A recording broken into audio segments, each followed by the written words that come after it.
proteínas são compostos de alto peso molecular constituídos por aminoácidos unidos entre si por ligações peptídicas. Iremos conhecer a composição química das proteínas e suas funções para compreendermos a necessidade nutricional delas para o organismo. As proteínas são compostos por polímeros de aminoácidos com no mínimo 100 aminoácidos. São constituídos por uma sequência com 20 tipos de aminoácidos diferentes.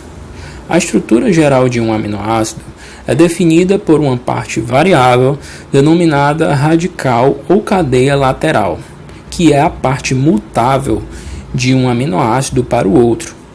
E ainda há a parte invariável, constituída por um carbono alfa ligado a um hidrogênio, um grupo amino e um grupo carboxílico.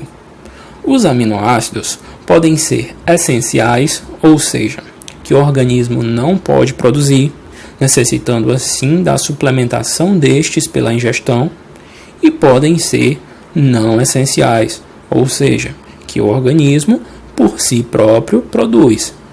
Os aminoácidos essenciais são leucina, isoleucina, valina, triptofano, metionina, fenilalanina, treionina, lisina e histidina. Esse é essencial na infância.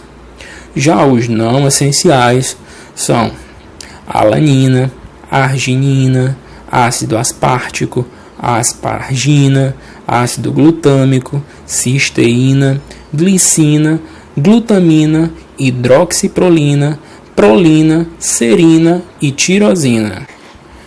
As estruturas das proteínas podem ser primárias, constituídas por aminoácidos ligados por ligações peptídicas e pontes de sulfeto. Já as secundárias são constituídas por arranjos regulares alfa-hélice e folha beta-preguiada. As terciárias são estruturas tridimensionais estáveis. E as quaternárias são arranjos tridimensionais de duas ou mais cadeias polipeptídicas. As estruturas terciárias e quaternárias definem a forma da proteína, o que contribui para a sua função biológica.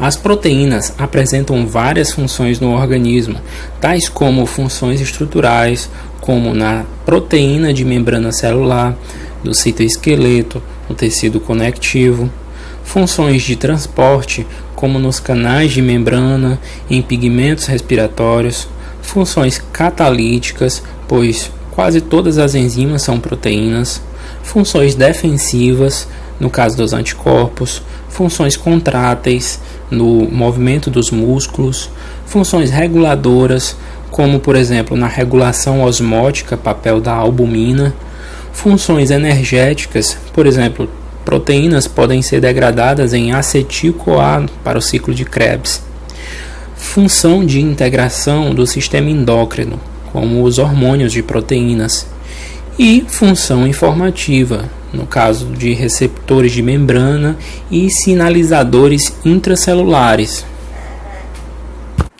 Quanto à forma, as proteínas dividem-se em simples, com somente cadeias polipeptídicas, e conjugadas, que têm cadeias polipeptídicas, mais componentes orgânicos, mais componentes inorgânicos. Também diferenciam-se pelo número de aminoácidos, pelos tipos de aminoácidos e pela sequência de aminoácido que os constituem.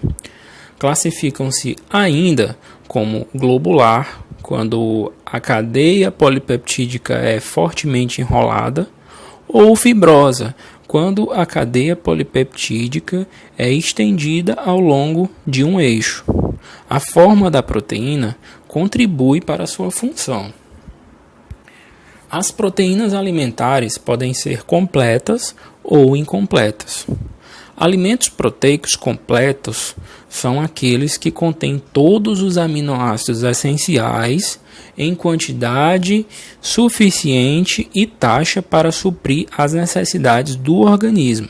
Essas proteínas são de origem animal, como ovos, leite, queijo, carne.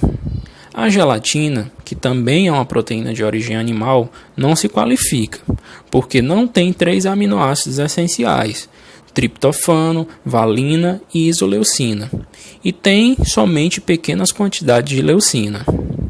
Alimentos proteicos incompletos são aqueles deficientes em um ou mais dos aminoácidos essenciais.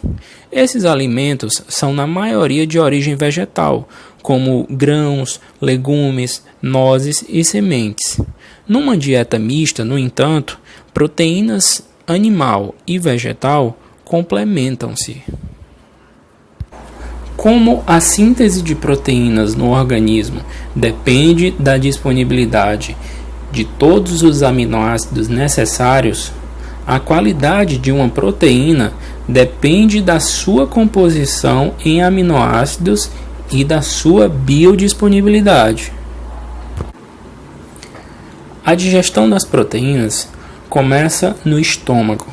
Devido à presença do ácido clorídrico, desnatura as proteínas, ou seja, destrói as ligações de hidrogênio da estrutura química. Com isso, as cadeias proteolíticas perdem a forma e ficam mais acessíveis ao ataque de enzimas. A enzima pepsina transforma as proteínas em moléculas menores, hidrolisando as ligações peptídicas. Já no intestino delgado, as proteínas sofrem a ação de enzimas produzidas pelo pâncreas, tripsina, quimotripsina, elastase, carboxipolipeptidase. Após isso, os peptídeos e aminoácidos absorvidos são transportados ao fígado através da veia porta. Apenas 1% da proteína ingerida é excretada nas fezes. As necessidades diárias de proteína no organismo situam-se entre 0,8 a 1 grama por quilo de peso. As fontes alimentares são origem animal, carnes de mamíferos, aves, pescados, etc., vísceras, ovos, leite e derivados. Já de origem vegetal, temos as leguminosas secas, como feijões, ervilha, lentilha, grão de bico, etc., e cereais integrais, como milho, trigo e etc.